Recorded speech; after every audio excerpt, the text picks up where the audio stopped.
My mind is, well, it's always running a kind of a hidden equation. There's this constant, quiet hum just beneath the surface of everything. So half of me is right here, in the conversation, smiling, nodding along. But the other half, that half is taking notes. It's scanning the room, it's analyzing that tiny little pause in your speech, that micro expression that just flashed across a coworker's face. My brain has literally just run a hidden marathon, and all I did was sit through a meeting. And this constant scanning, honestly, it started as a survival skill. It was a way to predict the emotional weather before the storm hit. But wow, is it incredibly lonely. You see all these hidden layers of meaning that it seems like everyone else just walks right past. So when they ask how you are, what else can you say? You just say, I'm fine. Because how could you possibly begin to explain all the rest? But that's not the end of the story. Not at all. What if that constant note-taking? What if it isn't the problem? What if it's actually the starting point for something completely different? This is what we're going to call the invisible paper trail. Think of it like a tool for translation. It's a way to take all that internal data, the exhaustion, the anxiety, the feeling of being overwhelmed, and make it visible, make it understandable, and get it documented for the people who really need to see it. Your doctors, maybe your employer, maybe even Social Security. So, how do we start building this trail? Well, we have to start by taking down the single biggest roadblock there is. I can hear you already, but fine is my shield. It's safe, right? It's that automatic response you give to just end the conversation before it can even really start. It stops all those follow-up questions you just don't have the energy to answer. But here's the thing. From a documentation standpoint, fine is a total dead end. When your doctor asks how you are and you say fine, guess what goes into the notes? Patient is fine. And those notes, they become the official record. The paper trail you so desperately need literally begins the second you replace fine with the truth, even just a small piece of it. Okay, so once you've managed to break through that fine filter, the next step is absolutely crucial. See, it's not just about what you say, it's about who you say it to. Look, your primary care doctor is a fantastic place to start. But when it comes to formally documenting a mental health condition, whether it's for work accommodations or a disability claim, organizations like Social Security give a lot more weight to the opinion of a specialist.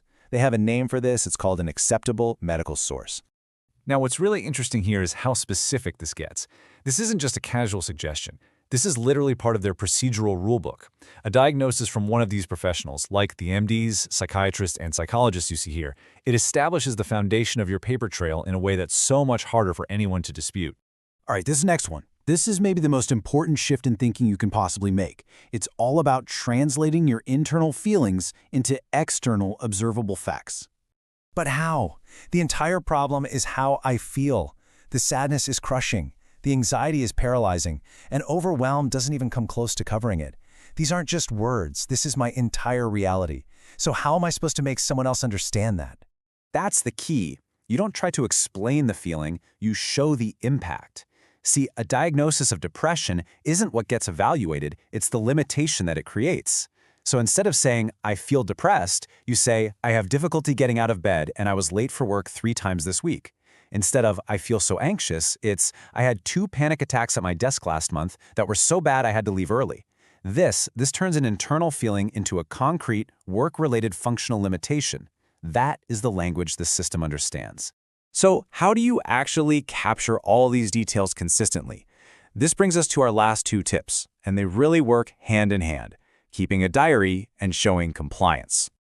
First off, keep a simple diary. And this is so important.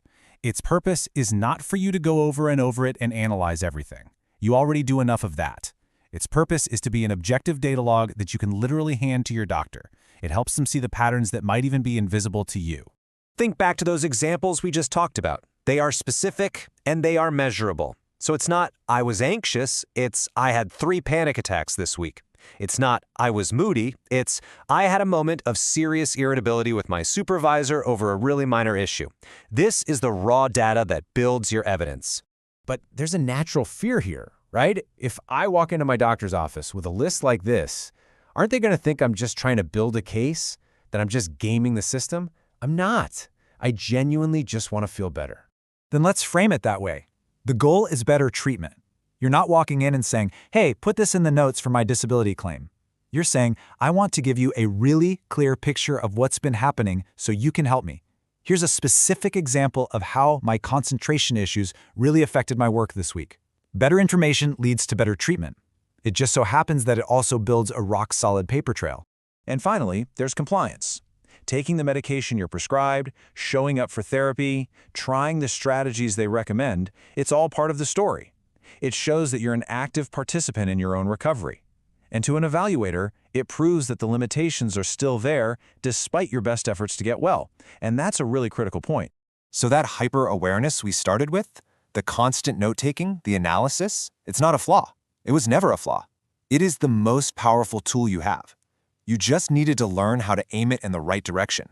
It's the very instrument you'll use to build your case, not for disability, but for the care you absolutely deserve.